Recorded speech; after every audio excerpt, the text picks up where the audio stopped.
दोस्तों, आज मैं आपके सामने हाल ही में रिलीज हुई एक जबरदस्त मूवी को लेकर आया हूँ। हालांकि इस वीडियो को मैं ज्यादा लंबा नहीं करूंगा क्योंकि इसमें इतनी डिटेल्स हैं कि पूरा 1 घंटा निकल जाने के बाद भी वो कवर नहीं हो पाएंगी।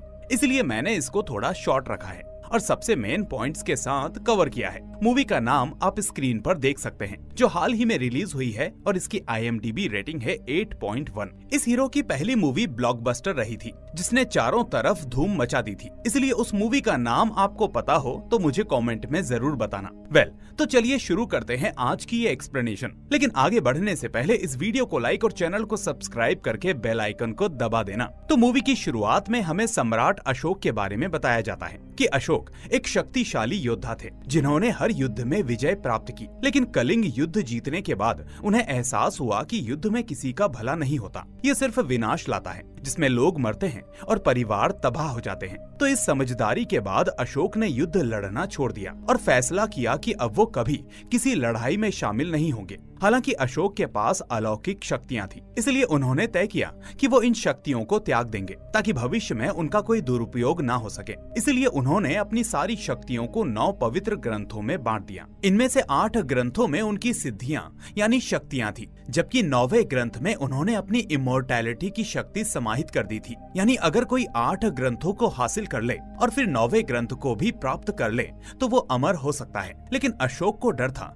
कि ये शक्तियां गलत हाथों में ना पड़े, इसलिए उन्होंने इन ग्रंथों को 9 योद्धाओं के हवाले कर दिया जो दुनिया भर से थे, जैसे कोई चीन का, कोई अफ्रीका का, कोई यूरोप का। इस तरह हर क्षेत्र का सबसे शक्तिशाली योद्धा इन ग्रंथों की देखभाल कर रहा था। साथ ही इन योद्धाओं को आदेश दिया गया था कि वो इन ग्रंथों की रक्षा करें और किसी भी कीमत पर बुरी शक्तियों के हाथ ना लगने दें। हालांकि 9वां ग्रंथ, जिसमें अमृतत्व था, उसे किसी योद्धा को नहीं सौंपा गया, बल्कि उसे उन महर्षियों को दिया गया जिनके पास भविष्य देखने की शक्ति थी, ताकि वो आने वाली चुनौतियों को भांपकर 9वें ग्रंथ की रक्षा कर सके। तो इस तरह समय बीता और ये ग्रंथ पीढ़ी दर पीढ़ी इन योद्धाओं के पास सुरक्षित बने रहे। तो आखिर में अब 175 पीढ़ियां बीतने के बाद कहानी प्रेजेंट में पहुंचती है, यानी सन 2000 में, जहां हमें हिमालय में बसा एक गुप्त आश्रम दिखाया जाता है, जहां वो 9वां ग्रंथ रखा गया है। अब इस आश्रम की प्रमुख अंबिका नाम की महंत होती है, जिसके पास भविष्य देखने की शक्ति है।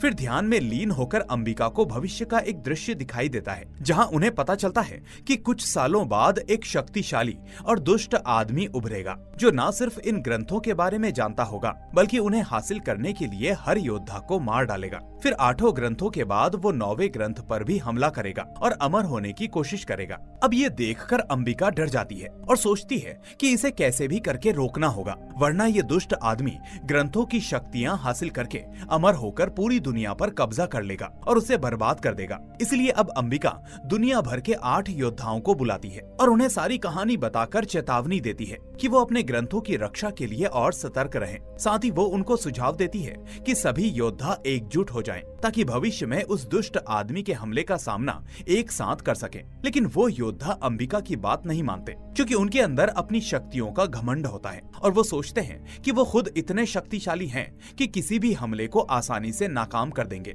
उनके पास सैनिक भी हैं, इसलिए वो दावा करते हैं, हम इतने ताकतवर हैं कि किसी को भी आसानी से हरा देंगे। अब ये कहकर वो घमंड में अंबिका से विदा लेते हैं और अपनी अपनी जगहों पर लौट जाते हैं। अंबिका को पता था कि योद्धा एकजुट नहीं हुए और इस कारण वो दुष्ट व्यक्ति उनके अकेलेपन का फायदा उठाकर ग्रंथ हासिल कर लेगा, इसलिए उसे कैसे भी करके ये सब होने से रोकना ही था। तो इसके लिए उसने फैसला किया कि वो हिमालय जाएगी और कैलाश पर्वत पर ऋषि अगस्त्य से मिलेगी। अब भारतीय पौराणिक कथाओं में ऋषि अगस्त्य लाखों सालों से तपस्या कर रहे हैं और इस मूवी में भी वो कैलाश पर्वत पर मौजूद होते हैं। अब अंबिका ने सोचा कि वो ऋषि से पूछेगी कि भविष्य में आने वाली इस प्रलय को कैसे रोका जा सकता है। खैर, अब प्रेग्नेंट होने के बावजूद भी अंबिका रुकी नहीं और वो अकेले हिमालय की बर्फीली चोटियों को पार करती हुई कैलाश पर्वत पहुंच गई और फिर वहां ऋषि अगस्त्य से मिलकर उनसे अपनी चिंता जाहिर की और पूछा कि जब वो दुष्ट व्यक्ति ग्रंथों पर हमला करके अमर होने की कोशिश करेगा तो मैं दुनिया को उसके कहर से कैसे बचा सकती हूँ। इस पर ऋषि अगस्त्य ने कहा,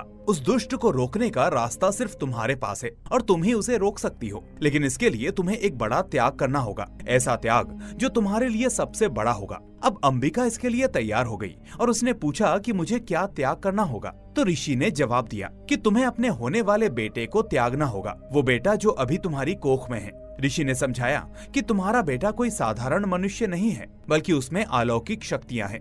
जैसे तुम एक योद्धा हो और प्रेग्नेंट होने के बावजूद हिमालय चढ़कर यहाँ तक पहुँच गई, ठीक वैसे ही तुम्हारा बेटा भी महायोद्धा बनेगा। लेकिन अगर तुम उसे पालोगी तो वो अपनी पूरी शक्ति नहीं पा सकेगा। इसलिए तुम उसे इस प्रकृति को सौंप दो, ताकि प्रकृति उसे इतना शक्तिशाली बना दे कि वो उस दुष्ट का मुकाबला कर सके। इस तरह हम देखते हैं कि अब अंबिका इस त्याग के लिए तैयार हो जाती है। फिर कुछ समय के बाद जब उसका बेटा पैदा हुआ तो वो उसे वाराणसी के घाट पर ले गई और गंगा किनारे छोड़ दिया, ताकि प्रकृति उसे पाल पोस कर महायोद्धा बना सके। इसके बाद अंबिका रुकी नहीं और उसने 9वें ग्रंथ को एक ऐसी गुफा में छुपा दिया जहाँ का रास्ता सिर्फ उसे पता था, और फिर वो सभी के बीच से गायब हो गई, मानो सब कुछ छोड़कर कहीं चली गई हो। इस तरह अब पूरे 24 साल बीत गए। फिर कहानी हिमालय के उसी गुप्त आश्रम में आती है जहाँ पहले 9वां ग्रंथ रखा गया था। अब यहाँ हमारी मुलाकात एक लड़की से होती है जिसका नाम होता है विभा, और उसकी उम्र होती है करीब 22 से 23 साल। अब आश्रम में गुरु विभा से मिलते हैं और बताते हैं कि अंबिका जो इस आश्रम की असली प्रमुख थी,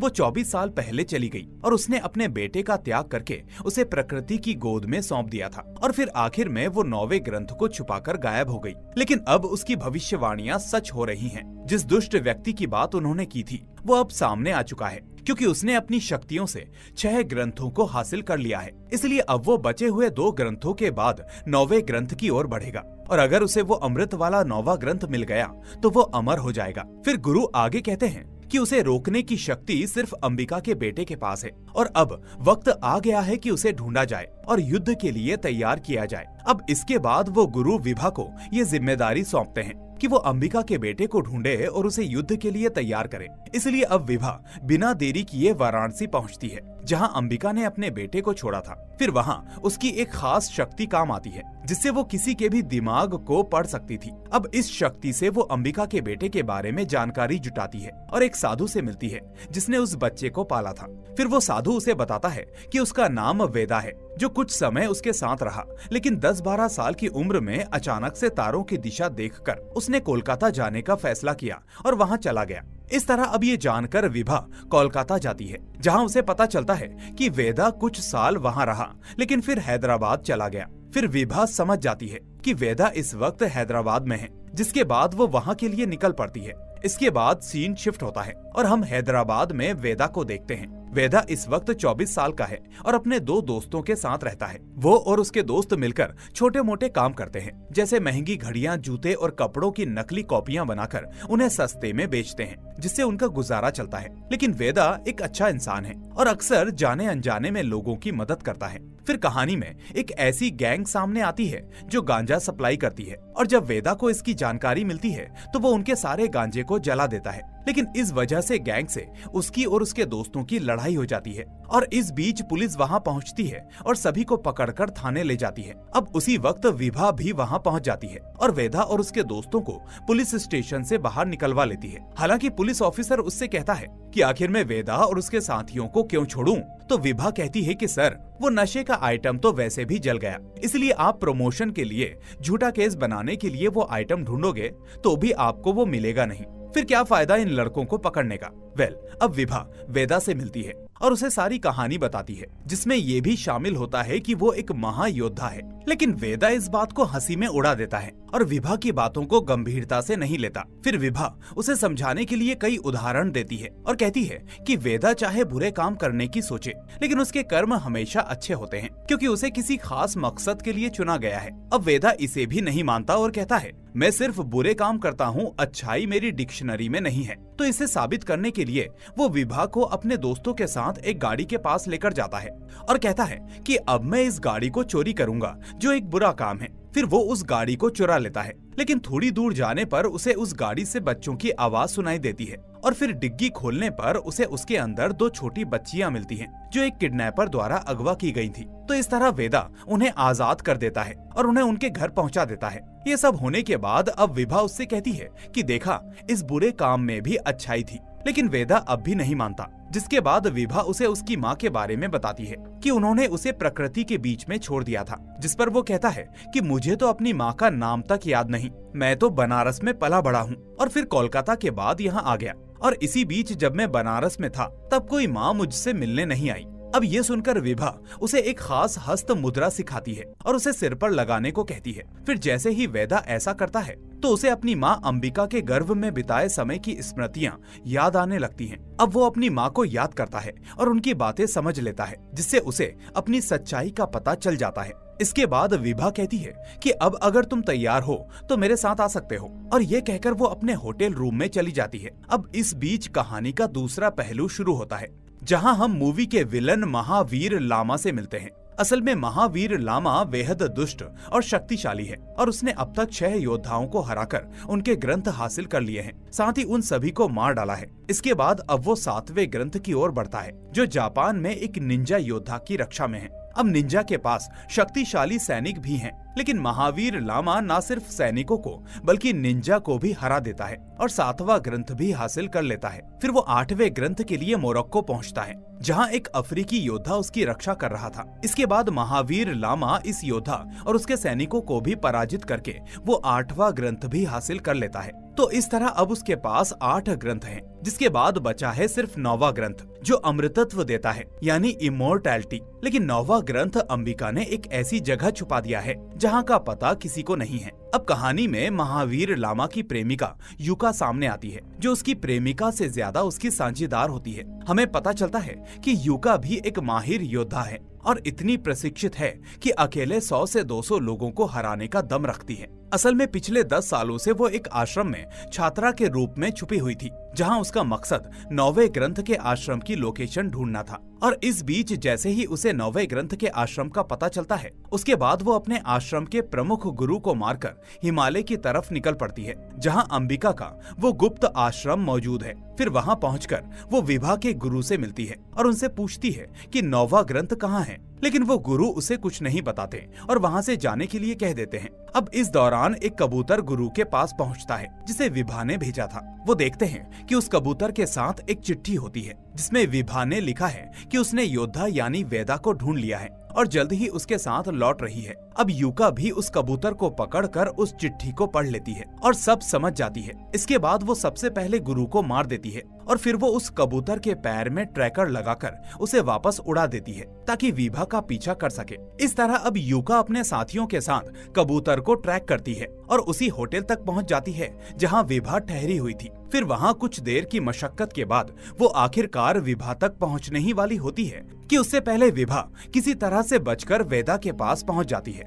लेकिन इतने में वो युका भी वहां आ जाती है और वेदा से विभा को मांगती है। लेकिन फिर वेदा विभा की रक्षा के लिए युका से लड़ता है, पर चूंकि उसकी सारी शक्तियां अभी अनलॉक नहीं हुई थी, इसलिए युका उसे आसानी से हरा देती है और मारने की कोशिश करती है। पर तभी विभा बीच में कूद जाती है और कहती है कि अगर तुमने वेदा को मारा तो मैं अपना हाथ काटकर अपनी जान ले लूंगी, और अगर ऐसा हुआ तो तुम उस 9वें ग्रंथ तक कभी पहुंच नहीं पाओगी। ये सुनकर अब युका एकदम से रुक जाती है और वेदा की जान बख्श देती है। फिर वो विभा को पकड़कर अपने साथ ले जाती है, ये सोचते हुए कि वो उसे 9वें ग्रंथ के बारे में बता देगी या कैसे भी करके उसे ये जानकारी हासिल कर लेगी कि खुद विभा को भी इसकी जानकारी नहीं होती। वो तो बस वेदा को उन लोगों से दूर करने के लिए युका के साथ आ गई थी। यानी अब युका और महावीर लामा को उस 9वें ग्रंथ का कुछ पता नहीं चलता। फिर उधर वेदा होश में आता है और रियलाइज करता है कि युका ने उसे अधमरा कर दिया था और फिर वो विभा को भी अपने साथ ले गई थी। लेकिन तभी उसे वो विद्या याद आती है जो उसे विभा ने सिखाई थी। इसलिए अब वो फिर से विभा की बताई हुई हस्त मुद्रा को बनाता है और अपने सिर पर लगाकर अपनी माँ अंबिका की स्मृतियाँ देखने लगता है, जिसमें उसे मिराई के बारे में पता चलता है। अब इस पूरी प्रक्रिया में उसके सीने पर अचानक एक प्रतीक चिन्ह बन जाता है, जो बाद में एक नक्शा निकलता है। अब ये असल में उसी जगह का नक्शा होता है जहां मिराई रखा है। फिर वेदा तय करता है कि वो खुद मिराई लेने हिमालय जाएगा। इस तरह अब वो अपने दोस्तों को साथ लेता है और उस तरफ निकल पड़ता है। लेकिन हिमालय जाना कोई आसान काम नहीं था, इसलिए रास्ता कठिन होने पर वो उन्हें पीछे छोड़कर खुद अकेला आगे बढ़ जाता है। इसके बाद हिमालय में सफर के दौरान वो अचानक एक बर्फीली गुफा में गिर जाता है, जहां उसे मिराई दिखाई देता है। अब दोस्तों, मिराई का अर्थ है भविष्य। साथ ही इस मूवी के अंदर ये एक हथियार है जो भगवान श्री राम के समय से चला आ रहा है। असल में श्री राम ने इसे अपने हाथों से छुआ था, जिसमें इसमें अलौकिक शक्तियां समा गई थी। इस तरह अब वेदा को अपनी माँ की स्मृतियों से पता चल गया था कि मीराई से ही वो उस दुष्ट आदमी को रोक सकता है। लेकिन अब जैसे ही वो मीराई की ओर बढ़ता है, वैसे ही एक बड़ा पक्षी उसकी राह रोकता है, जो मीराई की रक्षा कर रहा होता है। फिर हमें दिखाया जाता है कि ये पक्षी असल में रामायण के जटायु के छोटे भाई संपाति का वंशज है, जो लाखों सालों से इस हथियार यानी मीराई की रक्षा कर रहा है। इसलिए अब वो पक्षी वेदा पर हमला करता है, जबकि वेदा उससे बचने की कोशिश करके मीराई को हासिल करने की कोशिश करता रहता है। और इसी बीच फाइट के दौरान वेदा को अपनी माँ की बात याद आती है कि पक्षी के सिर को छूने से वो उसकी सच्चाई जान लेगा। इसके बाद वो पक्षी अपने आप वेदा को मीराई दे देगा। इस तरह अब वेदा पक्षी के सिर को छूता है, जिसके बाद उस देवीय पक्षी को उसकी नियत का पता चल जाता है। इसके बाद वो पक्षी वेदा को मीराई लेने देता है। और फिर हम देखते हैं कि मीराई को हासिल करने के बाद वेदा एक गुफा से निकलकर अपने दोस्तों से मिलता है।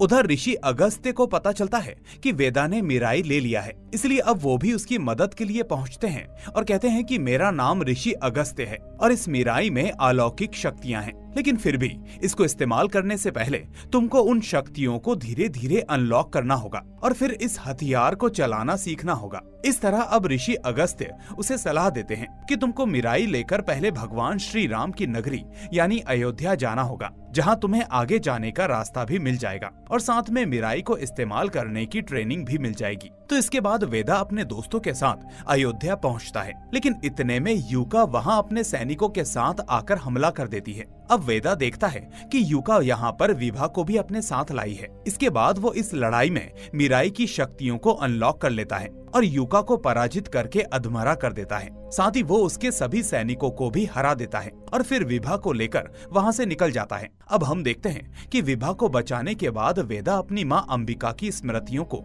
वापस से याद करने लगता है और फिर उसे याद आता है कि अंबिका ने कहा था कि मीराई हासिल करने के बाद जब तुम उसकी शक्तियों को अपनाओगे तो तुम्हें तंत्र वन जाना होगा। तो इस निर्देश के आधार पर वेदा फौरन अपने साथियों के साथ तंत्र वन की ओर निकल पड़ता है। अब तंत्र वन की बात करें तो वो एक ऐसी जगह है जहाँ ग्रंथों के प्रथम योद्धा रहते हैं। फिर वहाँ पहुंचकर जब वेदा प्रथम योद्धा से मिलता है तो वो योद्धा मीराई को देखकर समझ जाता है कि वेदा वही महायोद्धा है जो दुष्ट महावीर लामा को रोकने आया है। तो इसके बाद वो वेदा को अपने साथ ले जाता है और उसे सारी सच्चाई बताता है। फिर कहानी में हमें पता चलता है कि असल में इस महावीर लामा का अतीत क्या है और आखिर में वो इस ग्रंथ के पीछे क्यों पड़ा है। तो पहले योद्धा की कथा के अनुसार कई साल पहले महावीर लामा एक छोटे से गांव में रहता था, जहां उसके पिता ने दूसरी शादी की थी और जबकि उसने अपनी पहली पत्नी यानी महावीर की मां को पहले गांव वालों के सामने एक डायन साबित किया और फिर सभी के साथ मिलकर उन्हें जलाकर मार दिया था। फिर इस घटना के बाद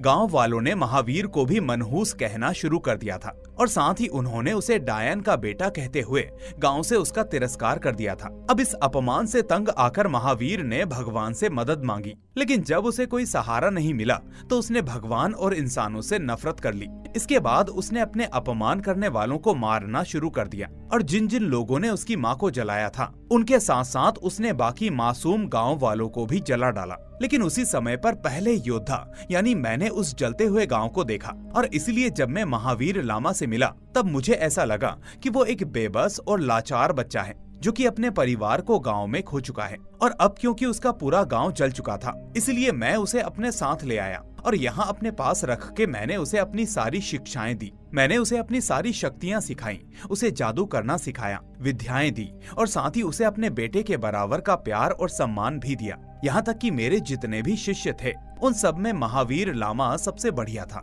फिर इसके साथ समय बीतता गया, जिसके बाद वो समय आया जिस दिन मुझे अपने पहले ग्रंथ के लिए अपना उत्तराधिकारी चाहिए था और ऐसा करने के लिए मेरे पास दो विकल्प थे, जिसमें पहला था मेरा बेटा और दूसरा था महावीर लामा। लेकिन इन दोनों में से कौन योग्य है उसके लिए मैंने उन दोनों की परीक्षा ली। अब हालांकि उस परीक्षा के अंदर शक्तियों के मामले में महावीर लामा काफी आगे था, लेकिन मैंने ये भी देखा कि महावीर लामा की शक्तियों में एग्रेशन था और महावीर ऐसा है जो अपने फायदे के लिए किसी को नुकसान भी पहुंचा सकता है। और इसीलिए मैंने उसके मन की इस चीज को देखकर उसे रिजेक्ट कर दिया और पहले ग्रंथ को अपने बेटे को सौंप दिया। लेकिन ये चीज महावीर से झेली नहीं गई और वो इतने ज्यादा गुस्से में आ गया कि उसने गुस्से में मेरे ही बेटे को जान से मार दिया और उससे उस ग्रंथ को छीन लिया। इसके बाद उसने अपनी शक्तियों का बुरी तरह से इस्तेमाल किया और हमारे पूरे गांव के लिए एक जादुई धागे को बनाकर सभी गांव वालों को पहना दिया, जिसके बाद उसने उसके इस्तेमाल से एक ही झटके में उन सबकी जान ले ली।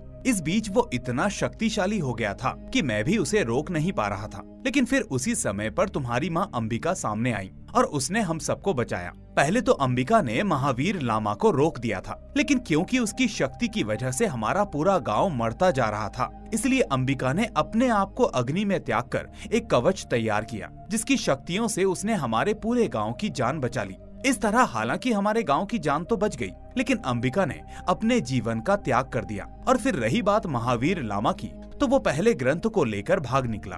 अब उसके लिए ये काफी नहीं था, क्योंकि इसके बाद भी महावीर लामा रुका नहीं। उसने बारी बारी करके कुछ सालों के अंदर बाकी सारे ग्रंथों को भी हासिल करना शुरू कर दिया और फिर इसी तरह से देखते ही देखते अब उसके पास 8 ग्रंथ आ चुके हैं और अब आखिर में उसका लक्ष्य है उस 9वें ग्रंथ को हासिल करना, जिसके अंदर अमृतत्व है और अगर उसने उसे हासिल कर लिया तो वो अमर हो जाएगा। मुझे ये भी पता है कि वो पूरी दुनिया के लोगों से नफरत करता है, इसलिए वो एक ही झटके में इंसानों को मारने की कोशिश करेगा ताकि सीधा भगवान को चुनौती दे सके। खैर, अब महावीर लामा के बारे में सारी चीजें जानने के बाद वेदा ये फैसला करता है कि वो अपनी माँ के सेक्रीफाइस को बेकार जाने नहीं देगा, इसलिए अब वो कुछ भी करके 9वें ग्रंथ को ढूंढकर उसकी प्रोटेक्शन करेगा। तो इस तरह हम देखते हैं कि अब वेदा अपने साथियों के साथ मिलकर सीधा 9वां ग्रंथ ढूंढने निकल पड़ता है, लेकिन रास्ते में उसे वो तारे फिर से उसे दिशा दिखाते हैं और उसे देखकर वेदा ये याद करने लगता है कि वो बचपन से इन तारों की डायरेक्शन देख रहा है,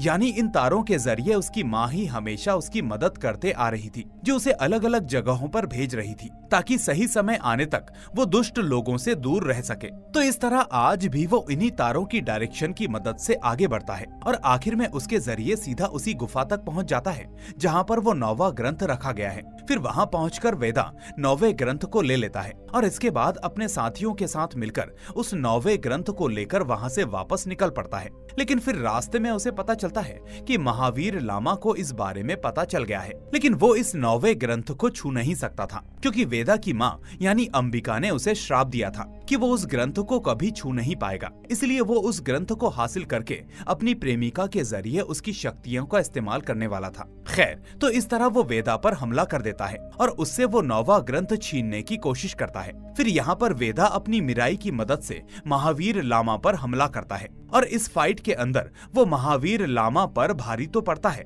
लेकिन महावीर लामा इतना ज्यादा पावरफुल होता है कि वो वेदा को न सिर्फ डिफीट कर देता है बल्कि वो उससे 9वें ग्रंथ को भी हासिल कर लेता है। इसके बाद वो एकदम से देखते ही देखते सारे ग्रंथ की पावर्स को एक्टिवेट करने लगता है और फिर वो इमोर्टैलिटी हासिल कर लेता है, यानी अमर हो जाता है। लेकिन अब क्योंकि इस टाइम पर महाकुंभ का टाइम होता है, इसलिए महावीर लामा महाकुंभ के पास एक पोर्टल ओपन करता है और महाकुंभ में आए हुए करोड़ों लोगों को एक साथ जान से मारने की कोशिश करने लगता है। इस बीच महावीर लामा वेदा को भी बहुत ज्यादा चोटिल कर देता है, लेकिन फिर इसके बाद जब वेदा के पास सारे रास्ते बंद हो जाते हैं तो वो अपनी मेमोरीज में अपनी माँ की कही हुई बातों से अपनी पावर्स को अनलॉक करता है। इसके बाद वो मिराई को सीधा अपने हाथों में पकड़ता है और अब आपको याद हो तो मिराई वही वेपन है जिसे भगवान श्री राम ने अपने हाथों से पकड़ा था। इसलिए यहाँ पर हम देखते हैं कि मिराई के अंदर भगवान श्री राम की पावर्स होती हैं, जिस वजह से मिराई देखते ही देखते